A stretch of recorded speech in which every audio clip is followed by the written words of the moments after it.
రాబోయే 18 జూన్ 2024 మంగళవారం రోజు నిర్జల ఏకాదశి. సంవత్సరంలో 24 ఏకాదశులు ఉంటే ఇది అత్యంత శుభప్రదమైనటువంటిది. భీముడికి తినడం అంటే చాలా ఇష్టం. అయితే అతనికి ఒక రోజు ఉపవాసం చేయమంటే అతనికి వీలు కాదు, నేను చేయను అని అంటాడు. వేద వ్యాస మహర్షి అతనికి ఒక మార్గం చూపిస్తాడు. నువ్వు సంవత్సరంలో వచ్చేటటువంటి 24 ఏకాదశులు ఉండకు, ఒకటే ఏకాదశి చెయ్యి అని అంటే జ్యేష్ఠ మాస శుక్లపక్ష ఏకాదశి. దీన్ని నిర్జల ఏకాదశి అంటారు. ఈ ఒక్క ఏకాదశి చెయ్యి. సంవత్సరంలో ఎన్ని అయితే ఏకాదశులు వస్తాయో అవన్నీ ఉన్నంత ఫలితం వస్తుంది.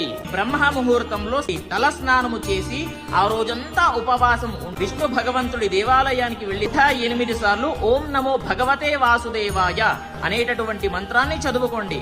మర్నాడు సూర్యోదయం కంటే ముందే తల స్నానము చేసి ఏకాదశి వ్రత పారాయణము చేస్తే అయిపోతుంది.